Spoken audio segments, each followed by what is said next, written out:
प्रणाम मित्रों, परम पूज्य गुरुदेव और परम वंदनीय माता जी की सूक्ष्म उपस्थिति में आइए स्वाध्याय आरंभ करते हैं। मेरे साथ एक स्वर में बोलेंगे। ओम भूर्भुवः स्वाहा तत्सवितुर्वरेण्यं भर्गो देवस्य धीमहि धियो यो नः प्रचोदयात्। आज का विषय है सच्चे भक्त को होती है सर्वत्र ब्रह्म भाव की अनुभूति। भगवत दर्शन भगवत अनुभूति होने के बाद संत तुकाराम सर्वत्र ब्रह्म की अनुभूति भगवत अनुभूति पाते थे। वे जगत को ब्रह्म भाव से ही देखा करते थे। वे हर प्राणी को ही ब्रह्म भाव भगवत भाव से देखा करते थे।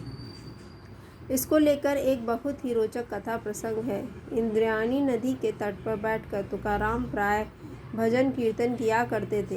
एक बार वे वहीं बैठकर भजन कर रहे थे कि तभी उस नदी के पास के खेत में काम करने वाला किसान उनके पास आया और कहा, महाराज, आप यहाँ अक्सर भजन कीर्तन करने बैठते हो। मेरा खेत भी यहीं पास है। अगर आप यहाँ बैठे बैठे खेत की निगरानी करें तो मैं आपको बदले में 20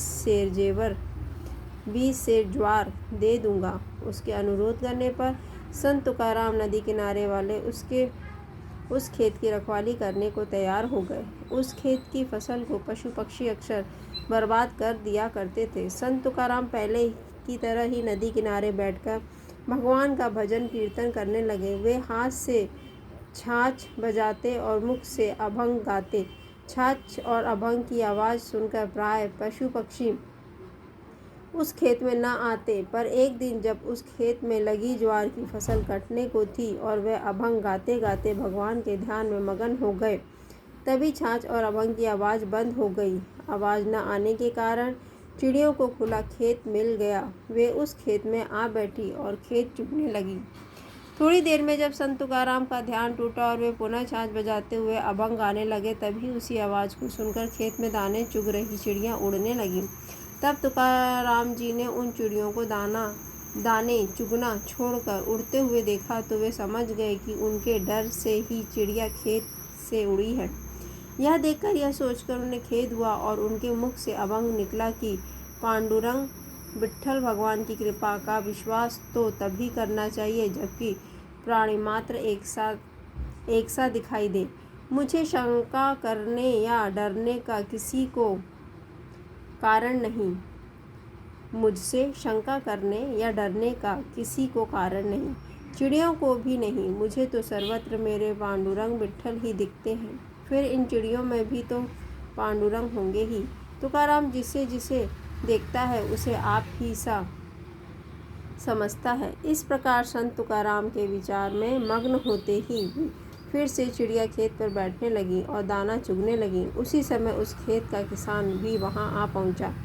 उसने देखा कि चिड़िया खेत चुग रही हैं और पास में बैठे विचार में मग्न तुकाराम उन चिड़ियों को बड़े प्रेम से देख रहे हैं, पर उन्हें खेत से भगा नहीं रहे।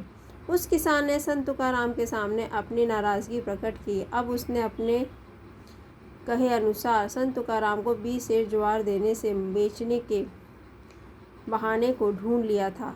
तुकाराम को 20 सेर ज्वार देना नहीं पड़े, इस हेतु वह गांव के पंचों के पास गया और बोला, तुकाराम जी के सामने ही चिड़िया खेत चुगती रही और तुकाराम उन्हें भगाने के बजाय सिर्फ चिड़ियों को देखते रहे और चिड़िया खेत चुगती रहीं। दुखी हो उसने कहा, मेरा लगभग 100 मन का नुकसान हुआ है, अब क्या किया जाए। पंचों ने खेत जाकर ज्वार कटाई और उसे तौलवाया तो लगभग 150 मन दाना निकला, जो कि पहले की तुलना में कहीं अधिक था। किसान का झूठ पकड़ा गया। अब वह नुकसान के आधार पर ज्वार देने से इनकार करने कैसे कर सकता था। अस्तु पंचों ने यह निर्णय लिया कि 100 मन ज्वार उस किसान को दी जाए और बाकी संत तुकाराम के घर पहुंचाई जाए। बोरियां भरकर संत तुकाराम के घर भेजी गई। संत तुकाराम की पत्नी जीजाई बोरियां देखकर खुश हुई, पर तुकाराम जी अड़ बैठे और बोले, 20 सेर से अधिक दाना मुझसे नहीं लिया जाएगा, क्योंकि उस किसान से 20 सेर के लिए ही बात हुई थी। इस पर जीजाई चिल्लाने लगी की बोरी घर आती है, पर तो भी ये कभी बच्चों को सुख से खाने न देंगे। उसने चिढ़ते हुए आगे कहा, ये तो लोगों का ही घर भरेंगे और अपने घर में आई बोरियां भी नहीं रखने देंगे। आखिरकार पंचों की राय और संत तुकाराम की इच्छा अनुसार कुछ दाना ब्राह्मणों को बांटा गया और बाकी दाने की कीमत से मंदिर की मरम्मत कराई गई। ऐसी थी संत तुकाराम की भगवत भक्ति, भगवत दृष्टि। आत्मदृष्टि संपन्न भक्तों व साधकों का जीवन संत तुकाराम की भांति ही निश्चल, निर्मल और निर्विकार होता है। धन्यवाद मित्रों। ओम देहु शांति, अंतरिक्ष गम शांति, पृथ्वी शांतिरापः शांतिरोषधयः शांति, वनस्पतयः शांतिर्विश्वे देवाः शांतिर्ब्रह्म शांतिः, सर्वगं शांति शांतिरेव शांतिः, सामा शांतिरेधि। ओम शांति शांति शांति, सर्वारिष्टसु शांतिर्भवतु।